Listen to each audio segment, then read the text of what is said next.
Bienvenue sur Africa 24 dans cette nouvelle édition du 12-15. Voici les titres de l'actualité. Organisation à Douala, au Cameroun, de la première édition de l'exercice logistique continental. L'événement, en partenariat avec l'Union africaine, a pour objectif l'amélioration du déploiement des missions de paix sur le continent. L'Afrique de l'Est ambitionne de réduire les déchets plastiques. Les usines de production de plastique se dirigent désormais vers le recyclage. Certains pays comme le Kenya ont déjà banni les sacs plastiques.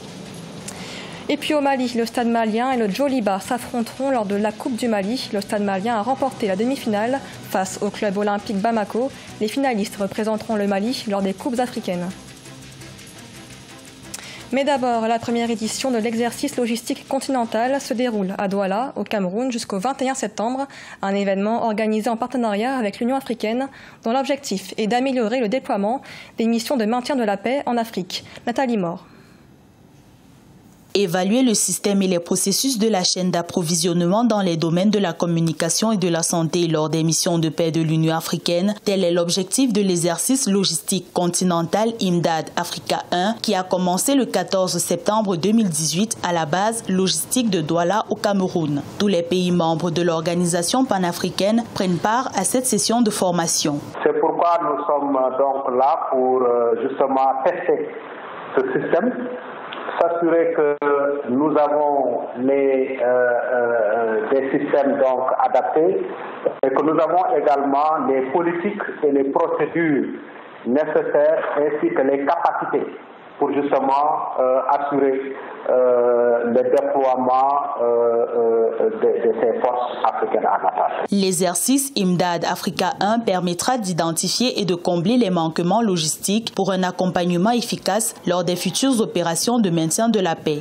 Il s'agit aussi d'apporter des réponses africaines au contexte sécuritaire africain. Nous passons en revue tous les documents de politique et toutes les procédures que nous avons au niveau de l'Union africaine pour justement cette réponse adaptée dont j'ai parlé tout à l'heure. Ensuite, nous mettons le personnel qui est chargé justement de matérialiser justement et la mise en œuvre de ces documents de politique et de ces procédures. Ensuite, nous mettons des moyens matériels. Ouvert le 14 septembre 2018, l'exercice logistique continental s'achèvera le 21 septembre prochain. Pour sa première édition, cette rencontre vise le renforcement de la solidarité dans la lutte contre les menaces sécuritaires en Afrique. Au Nigeria, l'état de catastrophe nationale a décrété ce mardi 18 septembre dans 4 États du pays. En effet, de fortes pluies saisonnières ont engendré des inondations. Environ 100 personnes ont perdu la vie et de nombreuses habitations ont été détruites. Mathilda Diaby. Des milliers de Nigérians à travers tout le pays ont vu leurs maisons détruites par les inondations survenues depuis le début du mois de septembre 2018. Si certains parviennent difficilement à rentrer chez eux après la fin de la pluie, beaucoup se retrouvent désormais sans abri. De plus, selon les autorités, les inondations auraient causé la mort d'une centaine de personnes à travers le pays. Nous n'allons pas bien, nous n'en revenons pas, car c'est arrivé en 2 ou 3 heures seulement. Tout le pays a été touché, mais ce sont les États de Kogi, Niger, Anambra et Delta qui ont subi le plus de dégâts. Quand il a commencé à pleuvoir, nous avons cru qu'il s'agissait d'une averse ordinaire. Nous ne pensions pas que l'eau allait autant monter. Nous n'en revenions pas quand l'eau a commencé à entrer dans nos maisons. C'est seulement à ce moment que nous avons pris conscience de son ampleur.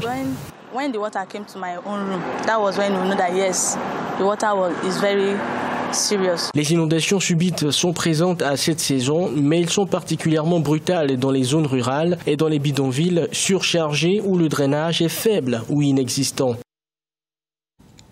En Côte d'Ivoire, 730 000 tonnes de noix de cajou ont été produites en 2018, un record comparé aux 711 236 tonnes produites en 2017.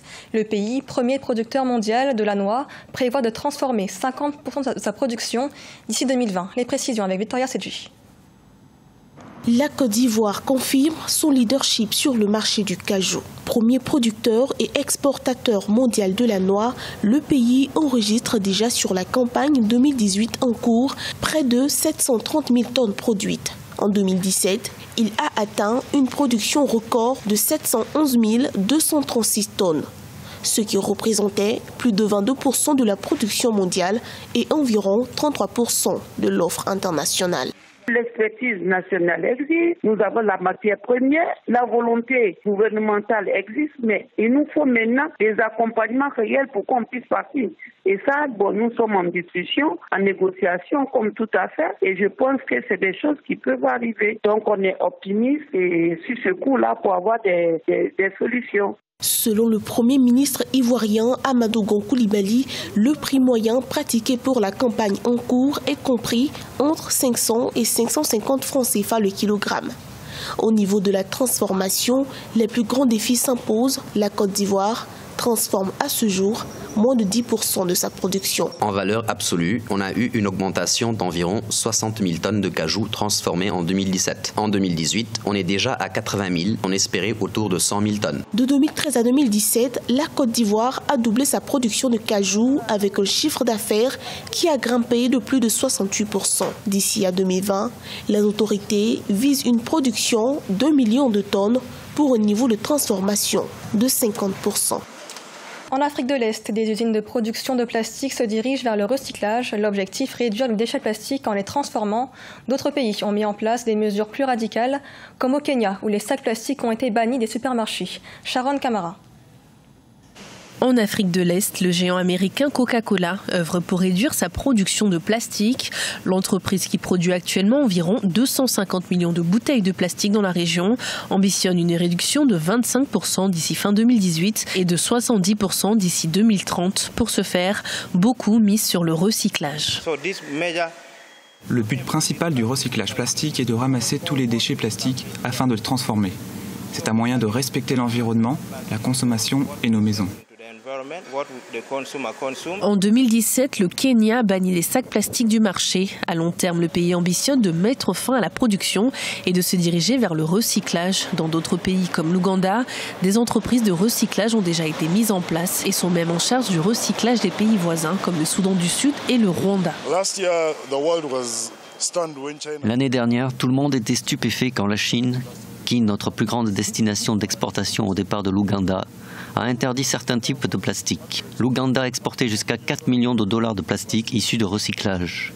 En ce moment, nous exportons les bouteilles de plastique recyclées vers l'Inde, la Turquie. Nous avons des demandes de clients du Canada, d'autres pays d'Europe. Même ici à Kampala, il y a des demandes. Selon un rapport de l'Organisation internationale du travail sur l'industrie du recyclage, environ 15 à 20 millions de personnes travaillent de manière informelle comme récupérateurs de déchets dans les pays en développement. La réglementation et l'organisation dans le secteur pourraient conduire à la création d'emplois et à l'inclusion sociale. La Coupe du Mali opposera le stade malien de Bamako au Djoliba Athletic Club. Le stade malien a remporté la demi-finale contre le club olympique de Bamako avec 9 tirs à but à 8. Le Djoliba s'est quant à lui imposé face à l'Afrique Football Elite. Les finalistes représenteront le Mali à la Coupe africaine de football. Le reportage de notre correspondant Mokhtar Bari. Djoliba Athletic Club Stade malien de Bamako, c'est l'affiche de la 57e édition de la Coupe du Mali. Après la qualification du stade malien par tir au but face au COB, l'autre rival qu'est le Djoliba était opposé au petit poussé du foot malien, Afrique Football Elite. Le Djoliba, malgré sa forme actuelle due à la compétition africaine, n'arrive pas à dérouler son jeu face aux académiciens qui résistent. Alors il faut reconnaître que l'équipe de Djoliba en face, c'est une équipe très compacte. Ils sont très physiques, ils sont en compétition africaine et tout ça. Donc ils nous ont vraiment gênés dans notre façon de jouer, dans la sortie de balle. Et je pense que ça nous a fait défaut. La deuxième mi-temps est plus intense avec des occasions de but de part et d'autre. C'est finalement à la 85e minute que le Djoliba parvient à scorer par Mohamed Sissé. Prochain adversaire, le rival historique, le Stade malien de Bamako. Au deuxième mi-temps, on a essayé d'améliorer notre match, d'autres systèmes de jeu. Donc on a essayé d'être rapide aussi.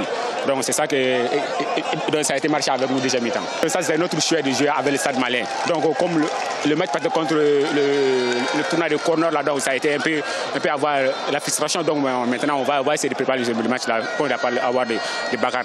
Donc on va gagner cette match là, Inch'Allah. Faute de championnat depuis 2016, les finalistes de la Coupe du Mali représenteront le pays en Ligue des Champions pour le vainqueur et en Coupe CAF pour le finaliste malheureux. L'année précédente, la finale qui devait opposer les mêmes clubs n'a pu se tenir en raison des divergences entre les dirigeants du foot malien. Ce journal a été réalisé par l'ensemble de la rédaction. Merci de l'avoir suivi. Dans un instant, retrouvez une nouvelle édition de l'information sur Africa 24.